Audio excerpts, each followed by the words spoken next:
The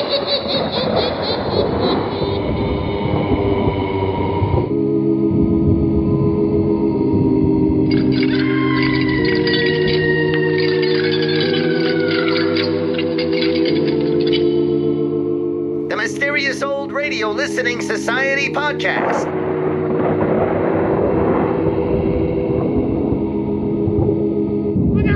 Welcome to the Mysterious Old Radio Listening Society, a podcast dedicated to suspense, crime, and horror stories from the golden age of radio. I'm Eric. I'm Tim. And I'm Joshua. We love mysterious old-time radio stories. But do they stand the test of time? That's what we're here to find out. A few weeks ago, I picked out a couple different episodes for my wife to choose from for her Valentine's Day guest appearance. She ultimately chose Client Mike Pelly from Defense Attorney.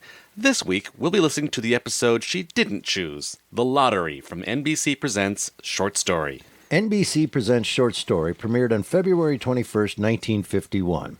The show was established as an extension of NBC University Theater. Each week, the series featured an adaptation of a classic American short story from the premiere episode, based on Ernest Hemingway's story 50 Grand, to its final production based on Neil Bell's Three Pair of Heels, which aired on May 30th, 1952. Unfortunately, the show's success was diminished by being preempted 7 times over the course of its short run. The Lottery is based on a short story by Shirley Jackson. This version of the story was broadcast only 4 years after it was first published in The New Yorker. Despite the story's enduring popularity, it was initially met with confusion and anger. Some readers canceled their subscriptions, and the story was actually banned in the Union of South Africa. 8 years after this version of The Lottery was broadcast, Jackson published her most famous work, The Haunting of Hill House. It was turned into a 1963 film that was excellent, and a 1999 film that was not. Recently, the novel also inspired a series by the same name on Netflix. It was this iconic novel that cemented Jackson's reputation as a master of horror, and her skills are already fully evident here in The Lottery, adapted for NBC Presents Short Story, broadcast March 14th, 1951. It's late at night, and a chill has set in. You're alone, and the only light you see is coming from an antique radio. Listen to the sounds coming from the speakers. Listen to the music, and listen to the voices. NBC presents Short Story. Tonight, Shirley Jackson.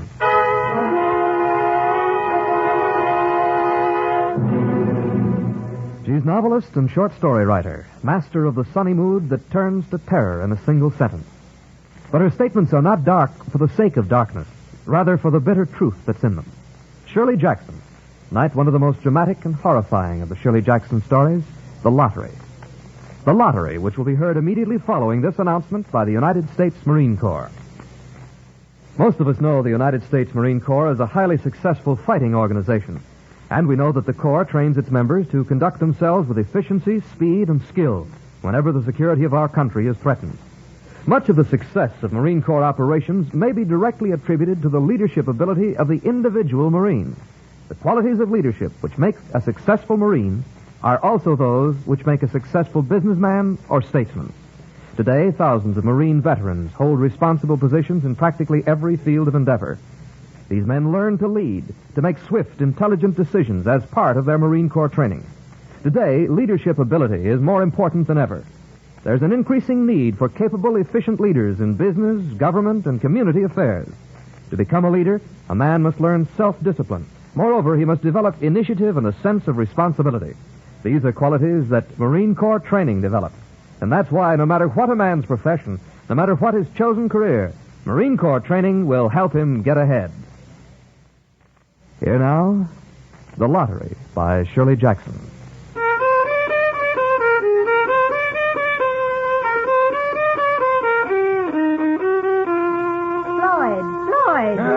Lloyd, some of you get up out of that bed. Oh, it ain't 7 yet. Of course it ain't. Now you get up, you hear? It's lottery day. Now, Dickie, you eat your cereal. I don't want no more, Ma. You eat up your cereal, 'cause you ain't going to have nothing but sandwiches till supper time. Sandwiches? You heard me. I'm not going to cook no 3 hot meals on lottery day. All right, Davy, that's enough of the chickens. Shoo! saw us too. Come on now, son. We got to fork hay down for the cows. We won't be back all day. Ma coming too? Just like Sunday for church? Yeah, that's right. All folks in the town line will be in today for the lottery. I can't find my collar stud. Who took my collar stud? Ah, just don't fret, grandsire. It's around here somewhere. If I can't find my collar stud, I ain't going. 77 lotteries I've been to, never missed a one. Laura, you find my collar stud, you hear?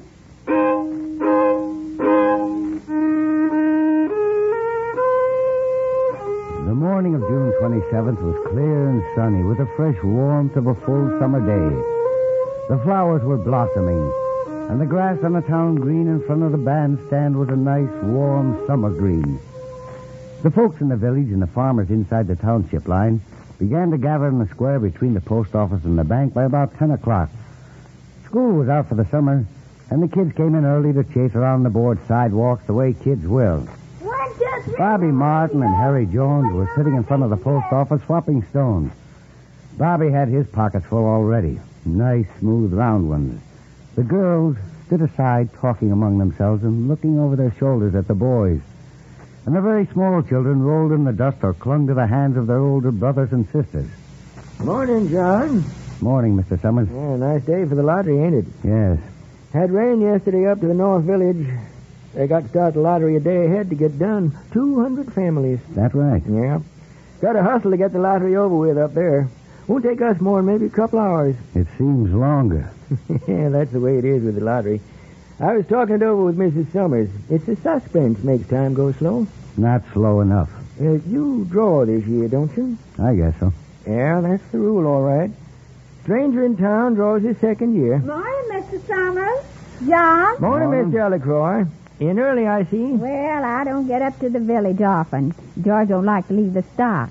You going to have the store open after? Most likely. It didn't used to be done. Well, you got to be modern, I always say. Excuse me, won't you? Martin's has just got in. It's a nice day for it, though. You can say that for fair.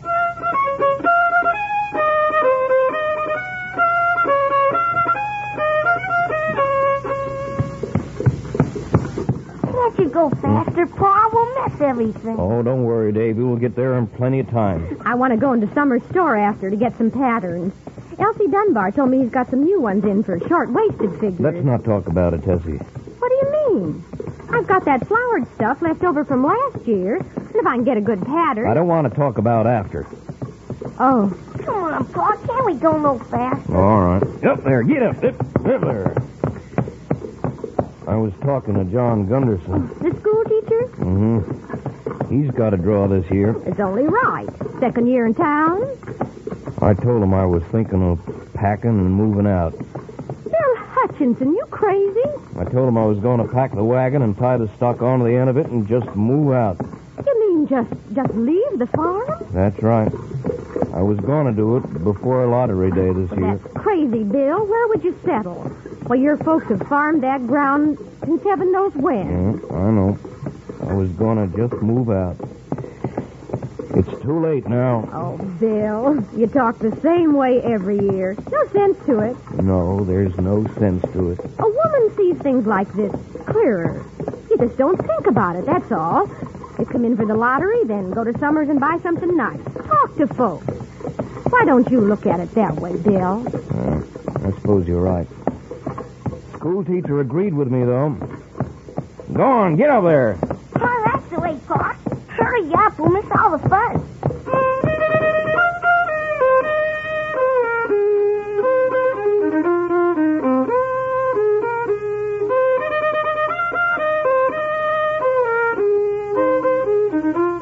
Soon the men began to gather, standing around smoking, looking at the kids, talking about planting, rain, tractors, taxes, you know. Dickie Delacroix and a couple of kids had made a great big pile of stones in one corner of the square, and they were playing King of the Hill on it. The men stood together away from the pile of stones, watching. Their jokes were quiet, and they smiled rather than laughed.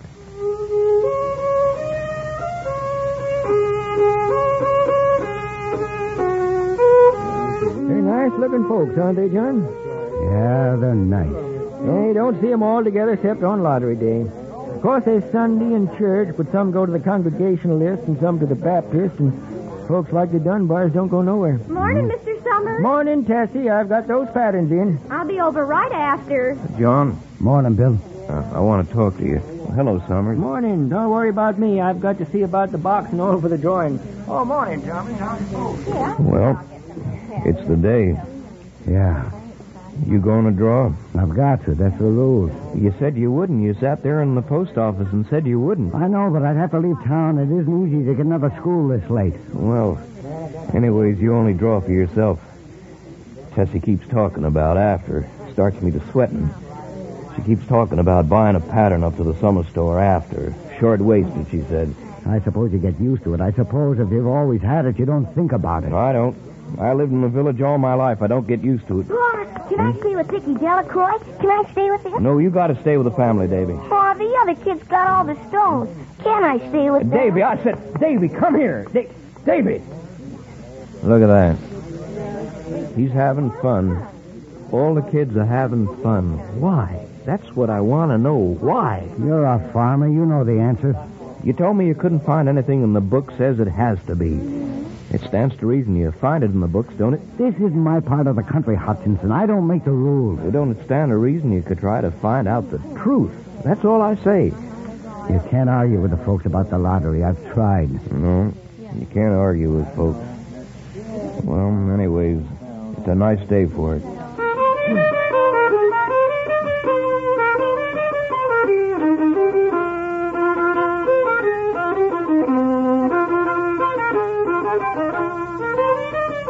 It ain't right. I've been telling them year after year it ain't right. Now, grandsire, take it easy. Now, you listen to me, Floyd Summers. I'm the oldest man in the village. 77 years I've been in the lottery. 77 years. Yeah, I know that, Mr. Warner, but you But don't can't- butt me. No, sir, don't butt me. I know what's right about the lottery. It ought to be chips of wood. One chip with the name of every family, all in a big black box. We can't do it that way, grandsire. You know that. The box ain't big enough. That's the way it was when I was a boy. Chips of wood. None of this here bitty pieces of paper. Paper, huh?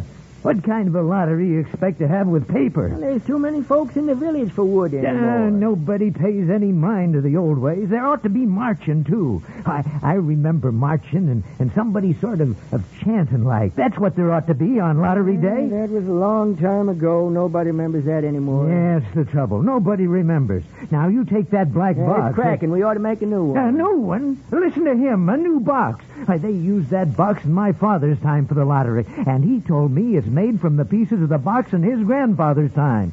Now, you're supposed to be in charge of that box. Why, I saw it year before last lying in Graves' barn, and this year it sat right on the shelf in your store. Now, is that any way to take care of that box? They don't run the lottery the way they used to. Hey, I've been in it 77 years, and I ought to know.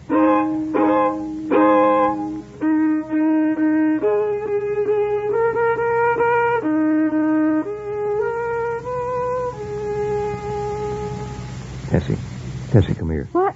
Oh, excuse me, Miss Delacroix. All right, Chester. Tessie, Now, what is it, Bill? where's Davy? Playing with the other children there by the stone. Get him over here. Why? We're hitching up and getting out. Oh, we've got to wait for the drawing. We can't go now. I said we're going now. Oh, Bill, don't be silly. First place, we came all the way into the village for the lottery. Second place, Summers won't be open till after, and I want to get those patterns. But after, don't you understand? Suppose... Bill, I'm surprised at you. Why, nobody else acts this way. You've just got to take it as it comes. You're a farmer. You know that. What's that got to do with it? Well, you didn't take on when the hog died of cholera before killing time. You just went on. But that's different. It just happened. You can't help it if some don't go. No, I won't. Neither will you. I don't get into the village often, and lottery day is one time I can see all the other women and talk. I'm not going back till it's all over supper time. My goodness, Bill, you'd think it was something unusual. Lottery comes every year. It always has.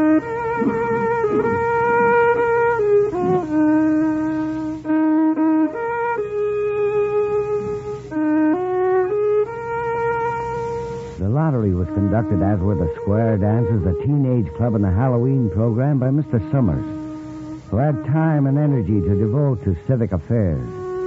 He was a round-faced, jovial man, and the people were sorry for him. Because he had no children, and his wife was a scold.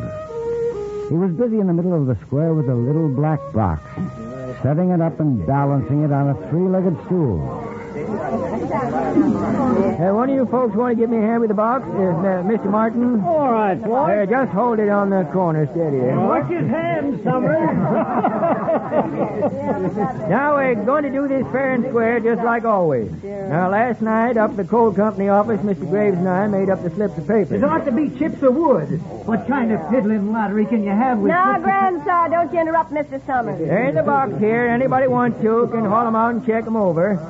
Time now for the swearing in. Mr. Graves will administer the oath to me. I expect, as usual, we'll waive election. Didn't used to be no election. Used to pass from father to son. All right. You, Floyd Summers, solemnly swear to carry out the duties of this lottery without fear or favor of prejudice, bias, or any other untoward acts of omission or commission, so help you? I do. You tell him, Floyd. Well, I expect now we're ready. We'll proceed as usual, drawn by families according to the rules. Wait a minute. Wait a minute, Floyd Summers. Looks like another interruption. Oh, morning, Mrs. Martin. How do you like that? Clean forgot what day it was. Hello, Tessie. I thought my old man was out back stacking wood. Then I looked out the window and the kids was gone, and I remembered it was the 27th and came a-running. Did I miss anything? Oh, you're in time. They're still talking away up there. We was just beginning, Mrs. Martin. Now, you just take your place with your family. My hand's still wet from the dishwater. Well, now, I guess we better get started. Let's get this over with so as you can get back to work. Ain't anybody here? Huh? Well, now, this ain't the drawing, just checking the list. Now, Adams? Well, I'm glad to see you. I missed you last Saturday. I guess you made it after all, huh, Miss Martin? Well, now, Tessie, between you and me, I knew it was lottery day, but you wouldn't have me leave the dishes in the sink now, would you? Dunbar. Dunbar, come on, who's done? Hold drawers for Dunbar. Clyde broke his leg, didn't he? Now, who's drawing for him? Well, I guess I draw. Oh, that's right. That's the rule. Wife draws for husband. Excepting you got a grown boy to do it for you, haven't you, Granny? Well, Horace is not but 16 yet. Guess I got to fill in for the old man this year. All right, I got that checked. Watson boy drawing this year? Yeah. Oh, there you are, Charlie. Good to see your mother's got a man to do it. I suppose old man Warner's here. You know darn well I'm here, Floyd Summers. I was just talking to you. I ain't missed the lottery in 77 years. All right, Grandsire, I was just joking.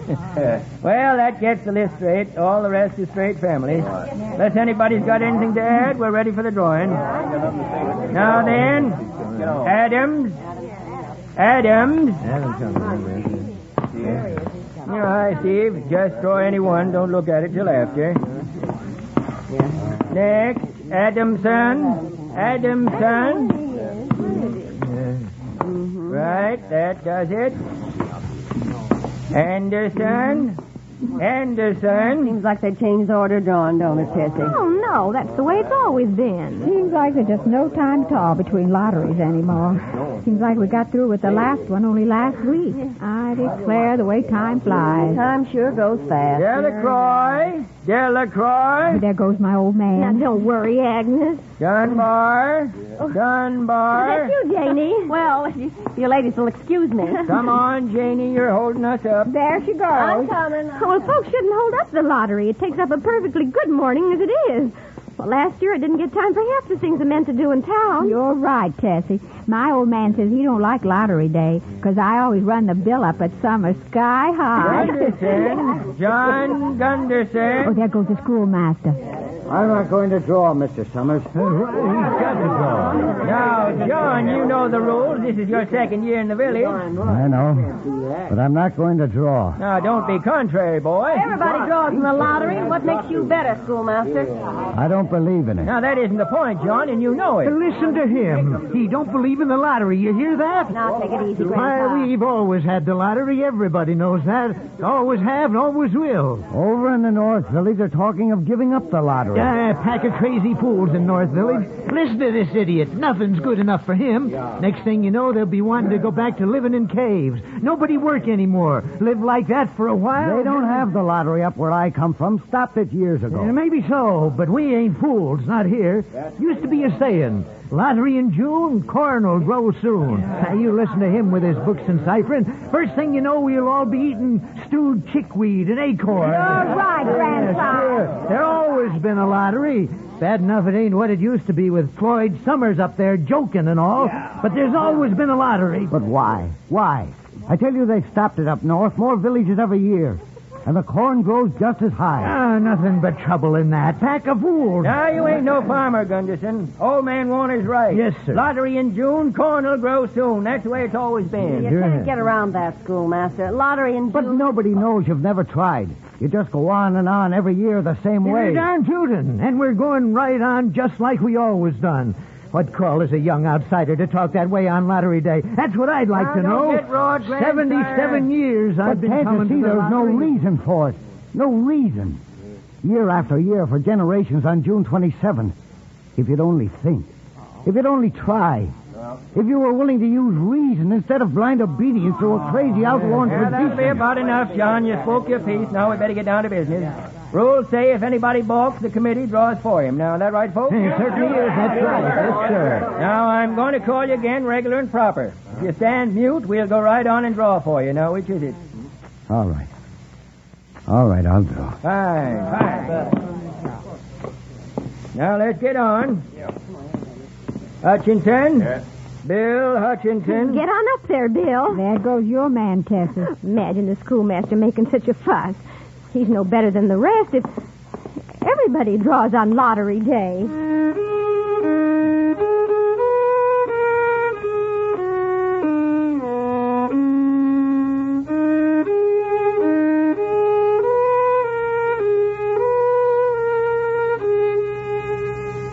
All right, sir. Now the last one.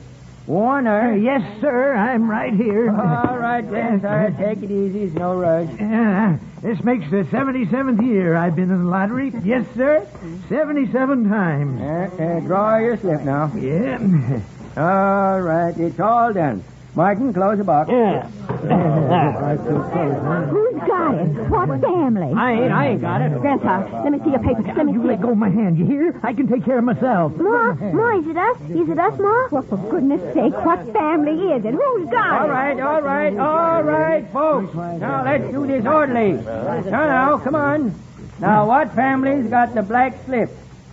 It's the Hutchinsons. There. Look, Bill Hutchinson's got it. Yeah, that's right. Aggie, you run tell your father it's the Hutchinsons. Go on, run. It isn't fair. It isn't fair.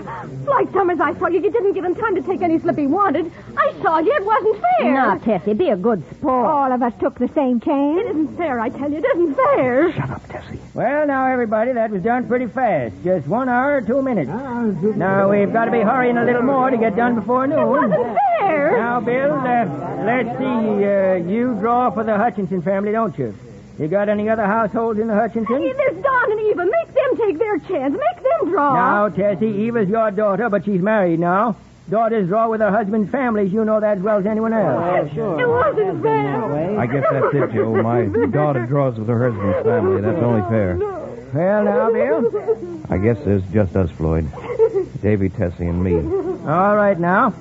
And as far as drawing for families is concerned, it's you.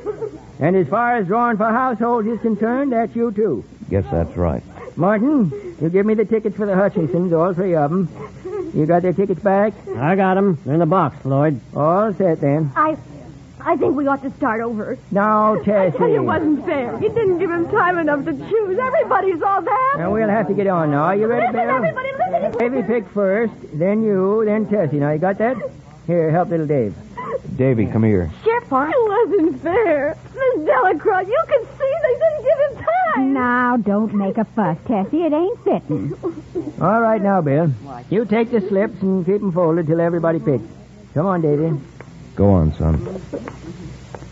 Now, Davy, I want you to pick a piece of paper out of this box and hold tight. You understand? Sure, Mrs. Summers. All right. Pick now. just one paper, Davy. I got one. Good. Now, you better hold it for him, Martin. All set. All right, Bill. One paper. That's right. Now, Tessie. No, it wasn't fair. Tessie, you've got to draw. Come on, Tessie. All right. All right. I hope it ain't the child. Don't seem right. It used to be. I tell you, it ought to be chips of wood. Lottery ain't like it used to be. People ain't the way they used to be. Quiet now, folks. Now, let's open the papers. Davy? Come on, Davy. Open your paper. There's nothing on it. Well, Bill? Mine's blank. Then I guess it's Tessie. Oh, no. No. Show us her paper, Bill, just for the rules. Tessie, open your hand. No. Come on now, open your hand. Yep, it's Tessie, all right. Mom, I'm going over by the pile of stones, all right? All right, folks, let's finish quickly now. No, it isn't fair. Oh, Bill, no, Bill. It's too late, Tessie. There's nothing I can Come on, do. Miss Delacroix. We better get a good stone before they're all gone. Oh, Dickie will save one for me. Well, hurry up. She'll be running It soon. wasn't fair. There wasn't time. Oh, Bill, please, Bill. You heard him, Tessie. Lottery in June, corn will grow soon. It isn't true. Mom, here's a stone for you. Here, Mom. Oh, that's a nice boy, Dickie. What a nice big stone. You'll have to go ahead and I'll catch up with you. Can't run at all with arthritis in my knees. All right. There's Davy. Davy, come here. Yes, ma'am. Now, here's a little stone for you. Take it. Sure. Now, you come along with me, Davy. Sure, I don't want to miss the fun. We've got to run after Ma now, huh? That's right, Davy. Come on. Listen, everybody, they didn't give me time. It wasn't fair. Everybody, Agnes, help me. Come on, Davy. Throw your stone. Go on. Throw your It stone. isn't fair. It isn't right. Oh, Bill, you can't let them, not me. It can't be me. Oh, it wasn't fair. They can't do it to me. Agnes, Emily, you can't. You can't really, not me. Go on, Davy. Now throw your stone. No, not the stone. No, it isn't right. Oh, Davy, my own baby. Don't.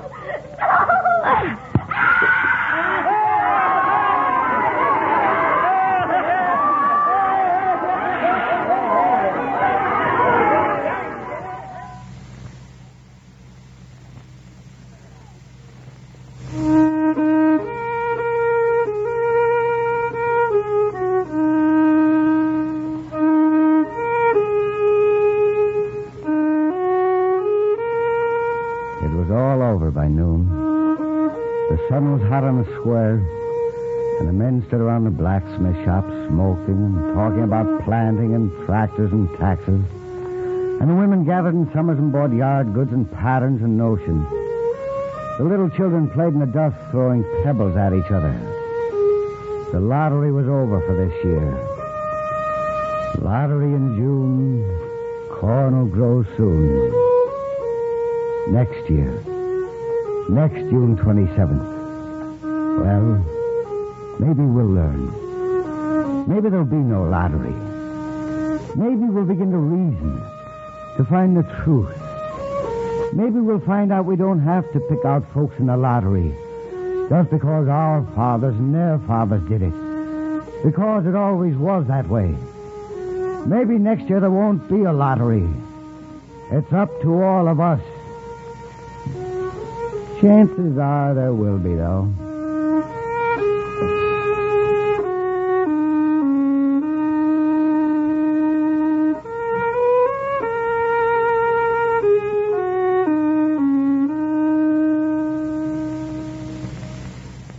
You have heard The Lottery by Shirley Jackson, whose novel The Hangsman will be published soon. The adaptation was by Ernest Kenoy of NBC.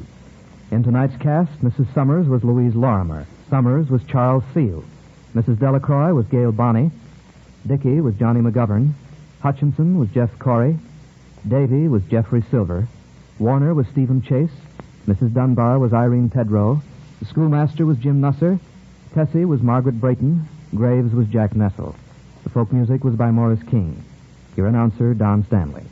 The director of NBC Presents Short Story is Andrew C. Love.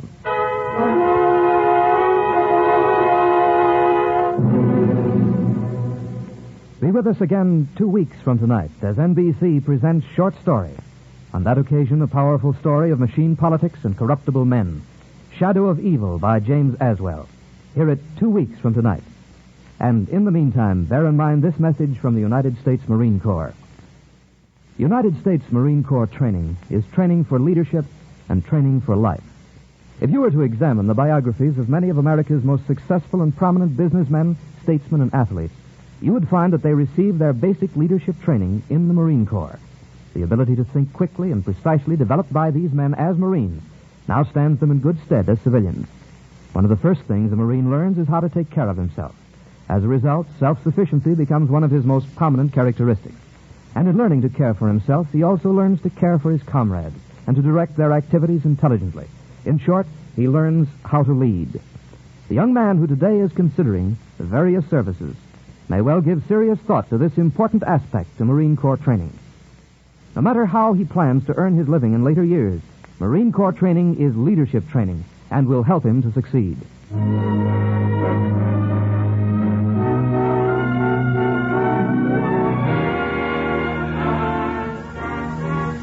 This program came to you from Hollywood. This is NBC, the National Broadcasting Company.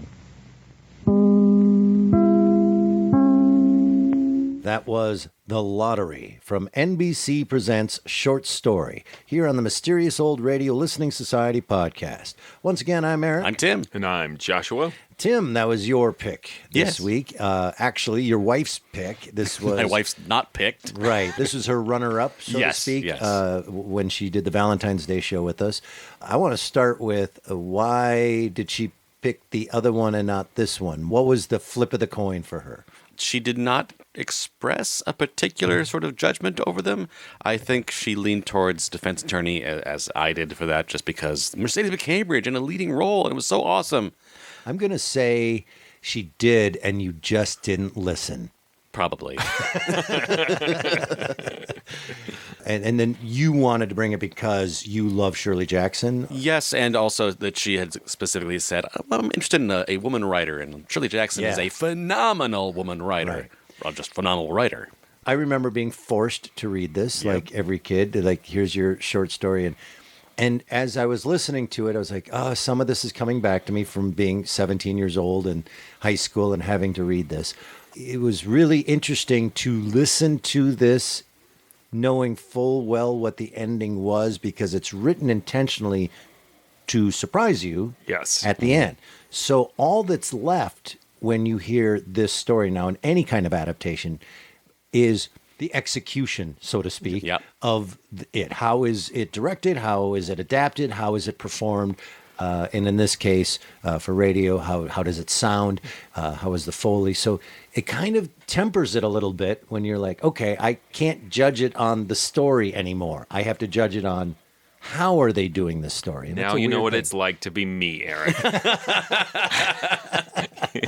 You finally read the original. That's so true. That is your life, isn't it? I originally read this in late elementary school, I think, 5th or 6th grade, and it had a huge impact on me because, honestly, it was a major end of childhood moment because I had never been given something in school that had such a horrible ending to it.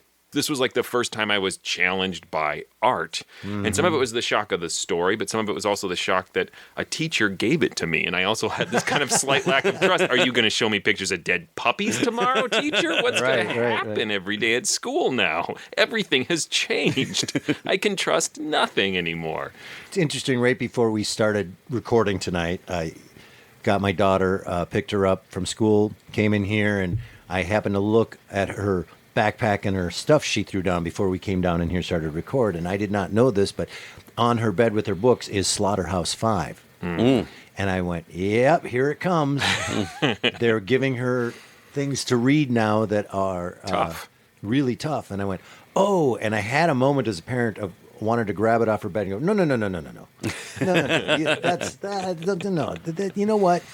No. Lord of the Flies even had that kind of impact on me to a certain extent of, innocence gone. And the book for me that had that ending that turned me was 1984. Yeah. Oh, I so remember reading that book and getting like, man, there's like 30 pages left. How are they going to pull this out? There's going to be some big twist here. Right. Yeah. Tim, you're a huge fan of Shirley Jackson. What did you think of the adaptation of this? Well, I don't want to say huge fan. Like, I know all of her stuff. I really enjoy the things I have read. Right. even knowing how the story ends, it's fun for me to go back and see how the pieces get put together. Mm-hmm. You see the clues as they're laid that come together. It's like, oh, this was there all along. And my love of Shirley Jackson really is, and like I say, of the stuff I have read, it is just that the story is, and I'm undercutting myself every step of the way, but I'll go ahead and just say, the stories she writes, the plots are so twisty and unpredictable and interesting and compelling. The characters are rich and dynamic and interesting to spend time with. And just the words themselves, sentence by sentence, are really well put together. Right. Then weaknesses for her are she done writing now. That's my little Shirley Jackson job interview, kind of. Yeah, I think my problem with this adaptation is I'm too in love with the short story. So it falls pretty short for me. What did they subtract or add? It's what they added.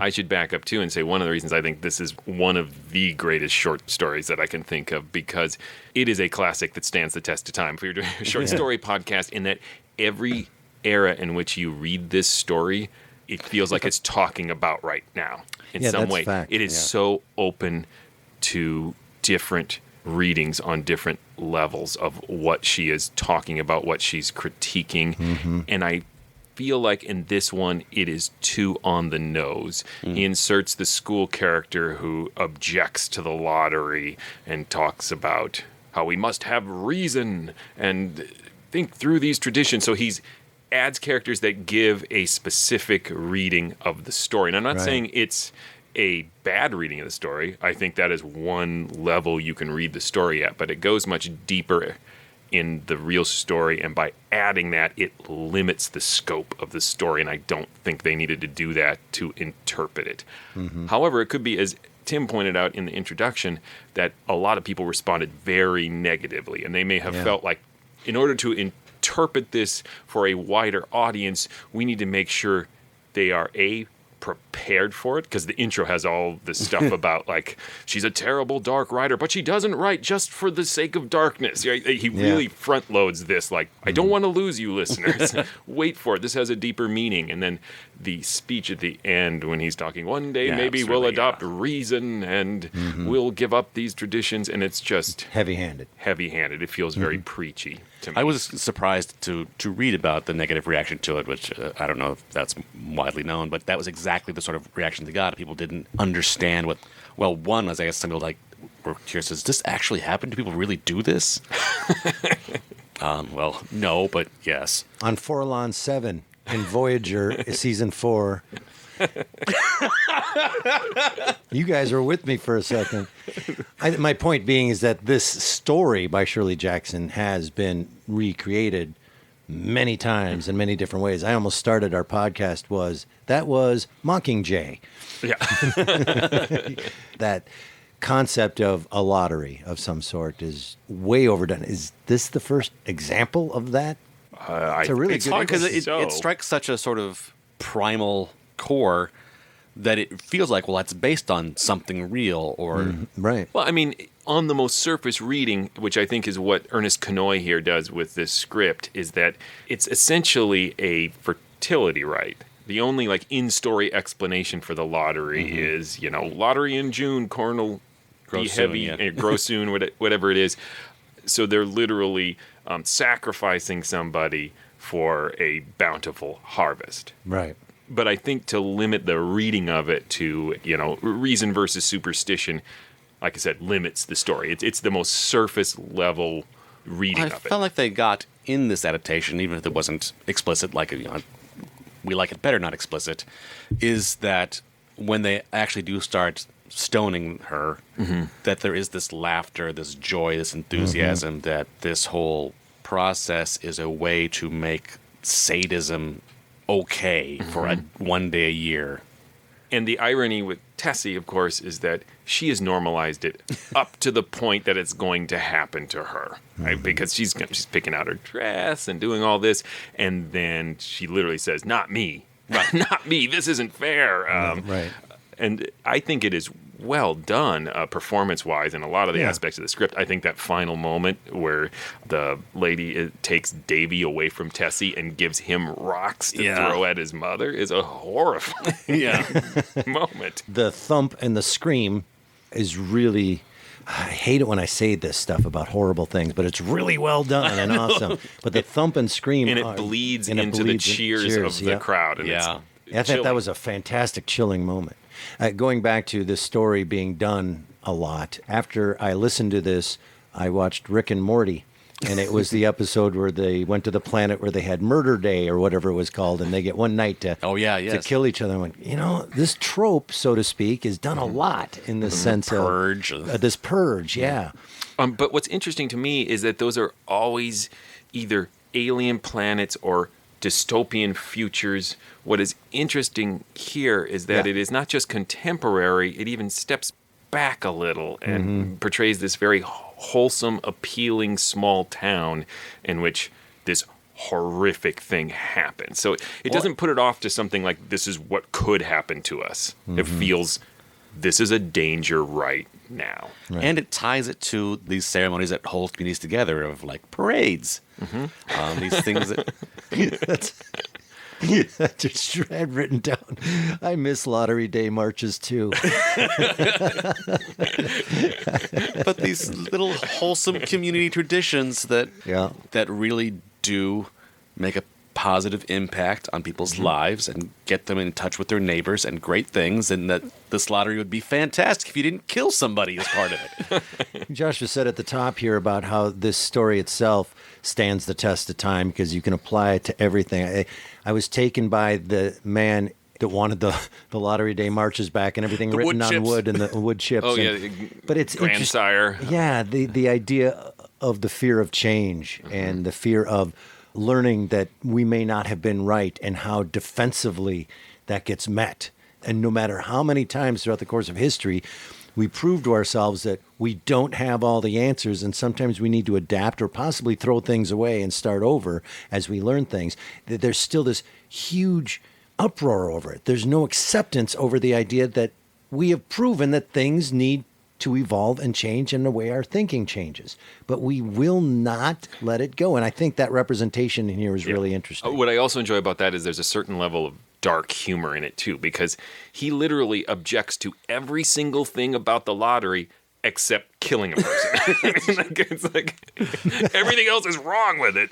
Right. Well, I love the implications of what the lottery used to be in his day of like, it'd be marching and chanting. What was that? World War II Germany. Yes. That's where he was. Usually I reject slippery slope arguments as it can go any direction, but sort of when he's arguing, well, now we have paper instead of wood, so soon we'll stop doing it. Hopefully, yeah. And that the other villages in the area have stopped doing it, and that maybe if they had been rigidly adhered to marching, chanting, and wooden ships, it would not be stopped. And again, there's 7 things in the news right now I could apply that to. Yeah. Other people are changing. Why are we not looking at that? But what's great about this story is in 20 years, people will be looking at something in the news, and it'll be something totally different in the news, and they'll be going, yep, it's just like the lottery, right? Yeah. Because it's talking about, on a fundamental level, a human condition. Nothing to do with politics, having nothing to do with no matter what, a we certain don't change. time. Yes, so I think that's what's so brilliant about this story. This is such a digression, and I'm so sorry, but I started watching The Orville. And the reason I'm bringing that up is because the reason I love it is what you were just talking about, is that this is about human nature. And no matter what we get technology-wise or what kind of evolution we go through, we always seem to be the same basic thing. And why I like The Orville is because we have all this fancy stuff and we're in space now and there's all of these things, and yet still they act like we do today, the reactions to things, which is supposedly supposed to be the comedy of it. And I don't find it to be comedic. I find it to be really truthful. Like I've always said watching Star Trek, how come their computer never freezes? How come they never get the spinning wheel of death? And I really like that series for that reason, that it's taken that idea of we really don't change much at all. It's the same thing over and over again. Now I'm going to go the exact opposite of what I just said about how it applies to all times and all places, and say it is interesting to look at a couple things that are going on when she writes this story. And one thing I recently read, one interpretation of this that I'd never thought of, was that this was 1948. Yeah. And that this was sort of a post-war idea to say, hey, we've spent 5-6 years looking outward and pointing our finger at evil in other parts of the world, and that we'd been kind of used to not looking at ourselves as a country. I've also read that she just came out and said, yeah, it also reminds me of the small town I lived in. So on a really shallow surface level, she's just going like, yeah, small towns can be really unwelcoming. So I just love that span from the most petty to the most like cosmic human condition. I will say, like I said at the top, that I was forced to read this at some point. One of the reasons I do this podcast and my love with old time radio is I'm an audio learner. Listening is my deal, and so reading is hard on my eyes. But I will say this: I did enjoy this short story a lot better with fiddle music. I love that music. That was great. I did. I said, well, if there could be fiddle music. And I think all reading would be better with fiddle music. And I felt like that whoever was playing the bold fiddle choice. would always just start Home on the Range and then just start vamping before they really got to the point of fully playing Home on the Range. Because they didn't have the rights to Home on the Range. There was something also very odd, and I can't quite put my finger on it. I'm hoping one of you guys can elaborate on this a little better for me. I can't quite put it into words, but there's something really odd about this episode being sponsored by the Marine Corps. I was thinking the same thing. And I want to, the caveat being, I know a lot of fine people in the military. This is not just a blanket critique of the military, but when the story itself is about questioning tradition and authority, it is very strange to have it sponsored by somebody United in States advertising Marine at the Marine Corps called and said, wait, no, not this episode. No. It was supposed to be on Animal Farm. Oh, wait. Even the Marine Corps over time has its traditions questioned and changes and evolves. It happens. Yes, it does. Absolutely. It's jarring and ironic on a surface level. Yes, it's obviously more complicated than Marines bad, lottery good. Right. I'm just saying, I went, wow, that's... No, I wrote the same thing. It made me smile. We've been talking a lot about the short story itself. This actual adaptation and performance of this short story.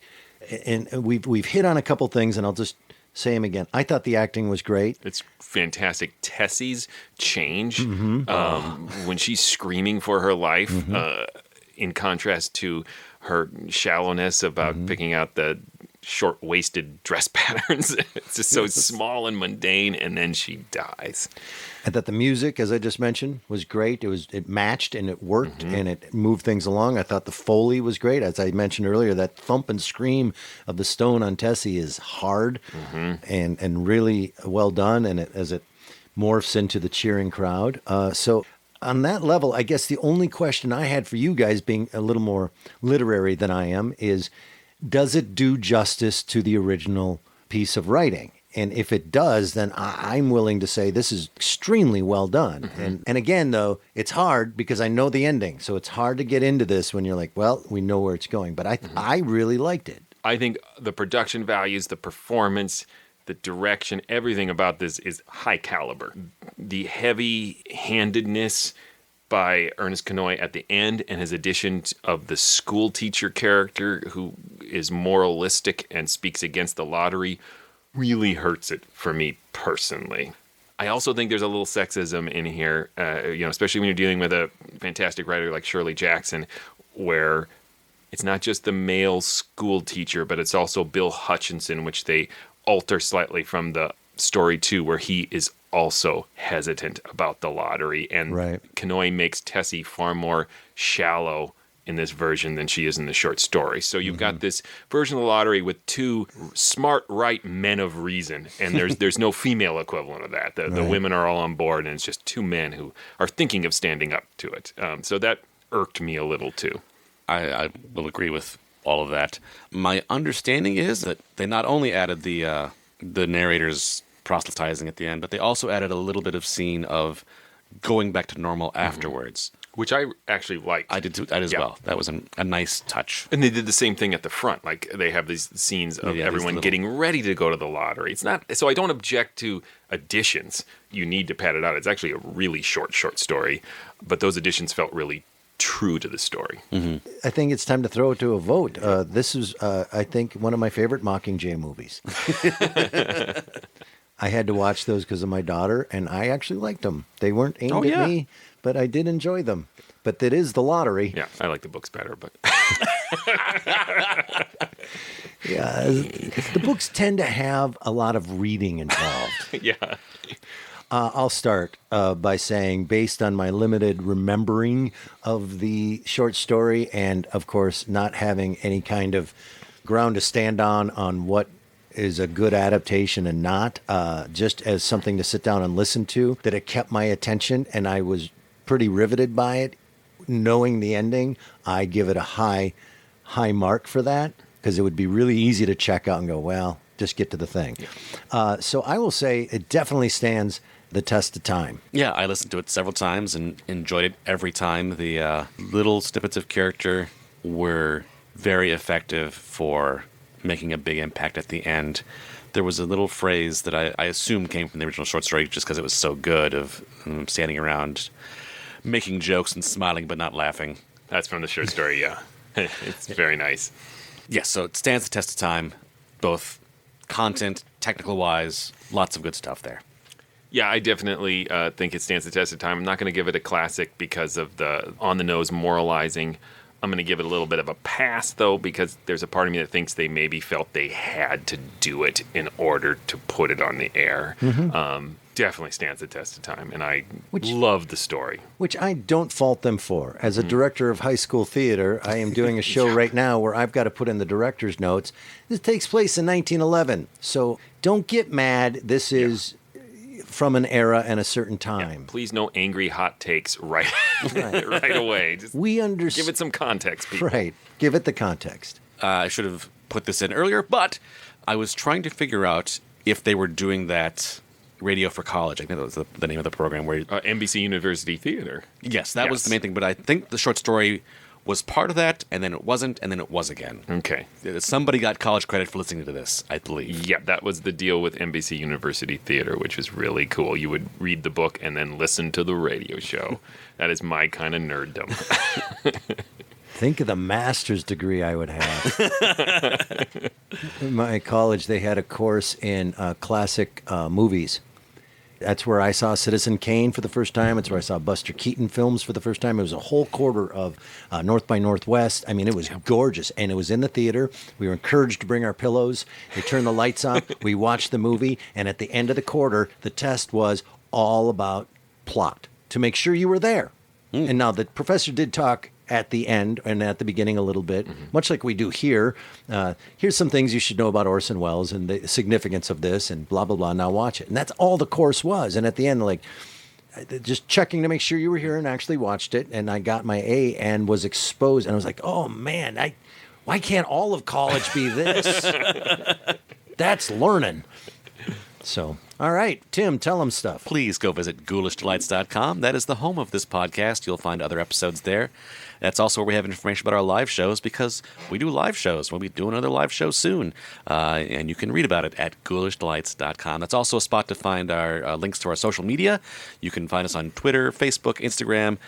Leave comments on episodes right on our contact page. Just say whatever, however you want to. Yeah, you can also go to iTunes and write a review for this podcast, because we do love those reviews. Also, if you'd like to support the podcast, you can go to patreon.com/themorals and become a member of the Mysterious Old Radio Listening Society. Be warned, though, at the end of the year, we are going to do a lottery and get rid of one of you so that the podcast can continue for another year. That was my guess on what you were going to do. It's a little on the nose, just like this adaptation. All right, so what's coming up next? Next, we have a listener request. It's an episode of The Whistler called Death Wears a White Robe. Until then,